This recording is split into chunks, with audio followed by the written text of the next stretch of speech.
உங்கள் favourite TV ஷோக்களை இனி miss பண்ண தேவையில்லை. ZEE5 இல் முற்றிலும் இலவசமாக காணுங்கள். இங்கேயும் எப்பொழுதும். இது நாள் வரை நான் என் மேல எவ்வளவு நம்பிக்கை வச்சிருந்தேனோ அதை விட அதிகமா உங்களை நம்பினேன். உங்களை நம்பினதுக்கு நல்லா துரோகம் பண்ணிட்டீங்க. என் பையன் வாழ்க்கையோட நீங்க விளையாடி இருக்கீங்க. என்ன மேடம் நீங்க இப்படி எல்லாம் பேசுறீங்க? நான் அப்படிப்பட்ட ஒரு ஆளா? எங்களை பார்த்தா உங்களுக்கு எப்படி தெரியுது பண்டிதரே? இவரோட பேங்க். நீங்க இவருக்கு பணம் சம்பாதிக்கிற மிஷின் ஆயிட்டீங்க. அடிக்கடி இங்க வந்து மார்க்கேஷ தோஷத்தை பத்தி சொல்லி பயமுறுத்தி உங்ககிட்ட இருந்து பணத்தை புடிங்கிட்டாரு. நீங்க என்ன பேசுறீங்க? அவ சொன்னதுல என்ன தப்பு இருக்கு? நான் என்னத்தை இப்ப தப்பா சொன்னேன்? நீங்க என்னெல்லாம் வாங்கிட்டு போனீங்கன்னு எனக்கு தெரியும். தங்கம், வெள்ளி, டைமண்ட், கேஷ். ஒரு நாள் இந்த வீட்டையே எழுதி வாங்க போறீங்க. அனாவசியமான பழிய சுமத்துறீங்க. நான் பணத்துக்காக இதையெல்லாம் பண்ணிருக்கேன்னு நினைக்கிறீங்களா? இல்லனா வேற ஏதாவது சொல்ல வரீங்களா? நீங்க இப்படி எல்லாம் சொல்லக்கூடாது. இது எனக்கு ரொம்ப பெரிய பாவம். எந்த தானத்தை பத்தி நீங்க சொல்றீங்களோ இதையெல்லாம் நீல மேடம். பண்டிதர்களுக்கு, முதியோர் இல்லத்துக்கு, அனாத ஆசிரமத்துக்கு எல்லாத்தையும் அவங்க கையாலேயே கொடுத்திருக்காங்க. இதுல இருந்து ஒரு பைசா கூட நான் எடுத்ததில்ல. அப்படி எடுத்திருந்தா அது பெரிய பாவம். போதும் பண்டிதரே, இதுக்கு மேல ஒரு வார்த்தை பேசாதீங்க. இனிமே இங்க வராதீங்க. இன்னைக்கு தானே உங்க 2 பேரோட சுயரூபம் எனக்கு தெரிய வந்தது. லக்ஷ்மி கொடுத்த பணத்துக்காக தானே இங்க வந்தீங்க. வந்தது வராததுமா என்ன லக்ஷ்மியை சேர்த்துக்கொண்டு அட்வைஸ் வர பண்ணீங்க. வேற ஒண்ணும் இல்லாத நான் பண்டிதரை வெளியே தான் பார்த்தேன். நீங்க உள்ள வந்து எல்லாத்தையும் சொல்லுங்கன்னு நான் தான் கூட்டிட்டு வந்தேன். அதோட என் சித்தப்பா வீட்டுல என்னோட ஜாதகத்தை பார்த்து தானே எனக்கு கூட்டிட்டு வந்தீங்க.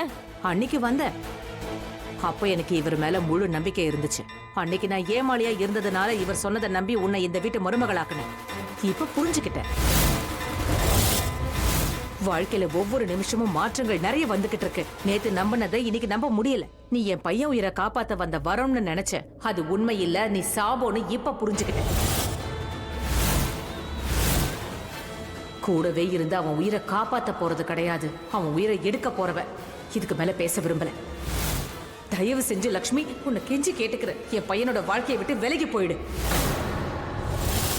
அப்படின்னா நான் பார்த்து சொல்ற ஜாதகத்து மேல உங்களுக்கு நம்பிக்கை போயிடுச்சா? சந்தேகப்படுறதுல தப்பு இல்லையே. அட தேவேந்திரன் ஐயா, நீங்க இங்க என்ன பண்டிதரை இப்படி பண்ணி வச்சிருக்கீங்க? ஜாதகத்தை படிக்கும்போது எவ்வளவு பெரிய தப்பு பண்ணிருக்கீங்க. எவ்வளவு பெரிய பழியா? இது பெரிய அநியாயம். இன்னைக்கு வரைக்கும் என்னுடைய ஞானத்தை யாரும் சந்தேகப்பட்டதில்லை. இதை என்னால ஒருபோதும் ஏத்துக்க முடியாது. அப்ப இன்னும் எதுக்காக இங்க இருக்கீங்க? உங்க கட்டுக்கதையை கேட்க நான் தயாரா இல்ல. நீங்க வெளியே போலாம்.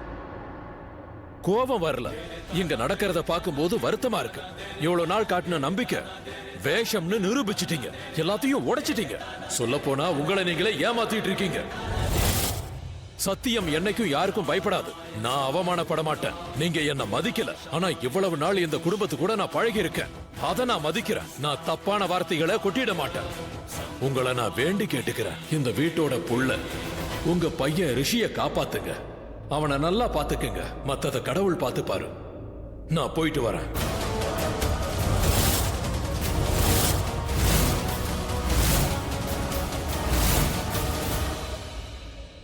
நான் ரிஷி கிட்ட பேசணும்.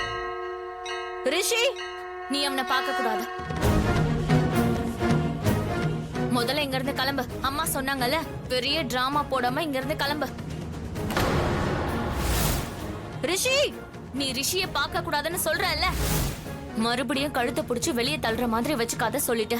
லக்ஷ்மி, ஒரு சின்ன விஷயத்தை புரிஞ்சுக்க மாட்டேங்கிற. Get out from here. எங்களை நிம்மதியா வாழபடி இங்கிருந்து வெளியே போயிடு.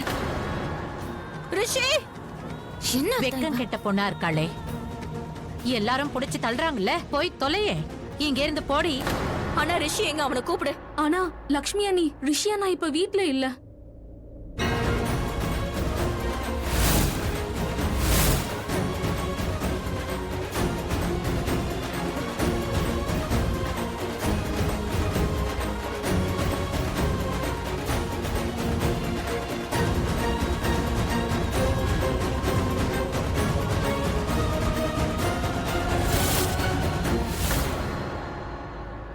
ஒரு நிமிஷம் நில்லுங்க. தயவு செஞ்சு என்ன மன்னிச்சிருங்க. என்னாலதான் பாவம் நீங்களும் அவமானப்பட்டீங்க. உள்ள போய் எல்லாத்தையும் சொல்லுங்கன்னு நான் தான் வற்புறுத்தினேன். இங்க பாருமா, நடக்கிற எல்லாமே கடவுளுடைய விளையாட்டு. யாருக்கு எப்படி நேரம் மாறும்னு சொல்லவே முடியாது.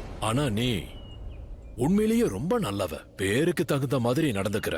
உன்னையும் அவமானப்படுத்தி இருக்காங்க. ஆனா நீயோ மருமகளோட கடமைய சரியா செஞ்சுட்டு வர்ற. என்ன இருந்தாலும் இதுவும் என்னோட குடும்பம் தானே. இவங்க எல்லாருமே ரொம்ப கவலையா இருக்காங்க. இந்த நேரத்துல அந்த புது பண்டிதர் என்னோட ஜாதகத்தை பத்தி ஏதோ தப்பா சொல்லியிருக்காரு. எல்லாம் எனக்கு தெரியும். அவர் மோசமான பண்டிதர். இந்த குடும்பம் இவ்வளவு நாள் எப்படி என்ன நம்புச்சோ அதே மாதிரிதான் நம்ம சாரும் இவரை நம்பி இருக்காரு. அதனாலதான் இவரை கூட்டிட்டு வந்திருக்கணும். யாரு என்ன சொன்னாலும் நீ உன்னுடைய நம்பிக்கையை மட்டும் இழந்துராத. உண்மை இதுதான். உன்னாலதான் ரிஷியை காப்பாத்த முடியும். உன்னுடைய ஜாதகம் தான் ரிஷியோட மார்க்கேஷ தோஷத்துக்கு நிவாரணம். 4 நாளைக்கு அப்புறம் வர்ற ஒவ்வொரு நாளும் ரிஷிக்கு ரொம்ப ஆபத்தா இருக்கும். எல்லாம் கடவுள் பார்த்துப்பாரு.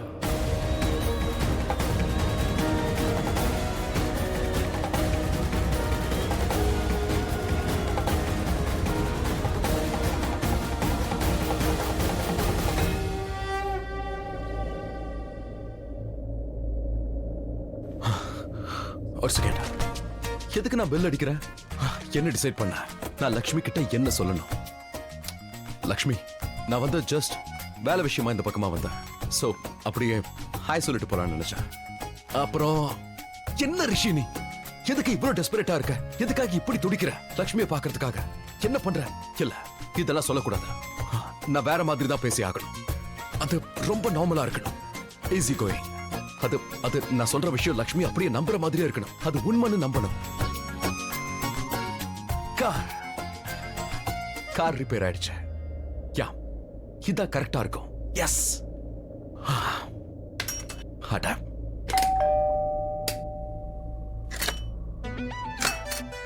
என்ன இது வீடு பூட்டி இருக்கு? நான் ஒரு சரியான இடியட். லக்ஷ்மிக்கு ஒரு போன் பண்ணிருக்கலாம். லக்ஷ்மி வீட்டுல இல்லங்கிற விஷயமாவது தெரிஞ்சிருக்கும். இவ்வளவு தூரம் வந்திருக்க வேண்டாம். என்னடா இது? மக்கு ரிஷி ஆயிட்டியா நீ? மக்கு? என்ன இது? நான் இந்த லாங்குவேஜ்ல யூஸ் பண்றேன். மக்கு இல்ல, இதை விட்டுருவோம். இப்ப நான் என்ன பண்றது? ஒண்ணு பண்றேன். ஒரு நோட் எழுதி வைக்கிறேன். அப்பதான் லக்ஷ்மிக்கு நான் இங்க வந்து போனன்ற விஷயம் தெரிய வரும். சரி, என்ன எழுதுறது? ரிஷின்னு எழுதி வைக்கிறேன். இல்ல வேண்டாம், ஏதாவது பெட் நேம் இல்ல ஏதாவது நிக் நேம். அது லக்ஷ்மி என்ன எப்படி கூப்பிடுவா? Forget it. லக்ஷ்மி என்னை எப்போ கெட்டவன் தான் கூப்பிடுவா. கெட்டவன் நான் எழுதி வைக்க முடியும்? பன் பரோட்டான்னு எழுதலாம். அவளுக்கு பன் பரோட்டா பிடிக்கும்ல, அதையே நான் எழுதி வைக்கிறேன். அவ புரிஞ்சுப்பா. நான் மீட்டிங்ல இருக்கேன். நீ என்ன நினைச்ச? நான் உங்ககிட்ட பேசிட்டு இருக்கேன் நினைச்சேன். எங்க குரானா வந்திருக்காரு. எங்க ஆபீஸ்ல இருக்காரு. அவர்கிட்ட தான் கேட்டேன். எப்படி இருக்கீங்க? Good good. நான் ஒரு கால் பேசிக்கிட்டு இருக்கேன். ஓகே, பாய் லக்ஷ்மி. பாய் ரிஷி.